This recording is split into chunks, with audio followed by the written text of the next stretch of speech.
Novak জোকোভিচ ও রোহিত শর্মা দুজনই মহাতারকা, একজন loan tennis খেলোয়াড় ও অন্যজন ক্রিকেটার।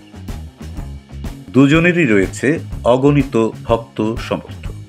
ভিন্ন ইভেন্টের খেলোয়াড় হলেও এই ছবিতে দুজনকে একই ভঙ্গিতে দেখা যাচ্ছে। দুজনই মাঠের ঘাস খাচ্ছেন, কিন্তু কেন?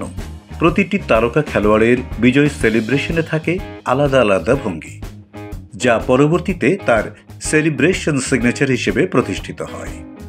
Cristiano Ronaldo, Lionel Messi, Usain Bolt, এমনকি আমাদের অনেক ক্রিকেটারের রয়েছে বিজয় উদযাপনের নিজস্ব ভঙ্গি। যে সময় বিশ্ব টেনিসকে শাসন করছেন রজার ফেদেরার, রাফায়েল নাদালরা, ঠিক সে সময় তাদের চ্যালেঞ্জ জানিয়ে আসছেন সার্বিয়ান এই তারকা নোভাক জোকোভিচ। একে একে ঝুলিতে পুড়তে থাকেন বিশ্বের বড় বড় সব গ্র্যান্ড স্লাম শিরোপা।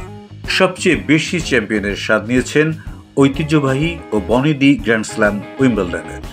2011, 2014, 2016, 2018, 2019, 2021 ও 2022, মোট 7 বার। এই 7 বারই তিনি উইম্বলডন কোর্টের ঘাস খেয়েছেন। এটি তার বিজয় উদযাপনের স্টাইল। রোহিত শর্মা টেনিস খেলা পছন্দ করেন এবং প্রিয় খেলোয়াড় নোভাক জোকোভিচ। জোকোভিচের এই স্টাইল রোহিত শর্মাকে এতটাই প্রভাবিত করেছে যে তিনিও টি-20 বিশ্বকাপ চ্যাম্পিয়ন হয়ে বার্বাডোস কেনসিংটন ওভাল ক্রিকেট মাঠের ঘাস খেলেন। এবারের বিশ্বকাপ ট্রফিটা তার কাছে একটু বেশি আবেগী, কেননা 17 বছর পর তার নেতৃত্বে ভারত জিতেছে।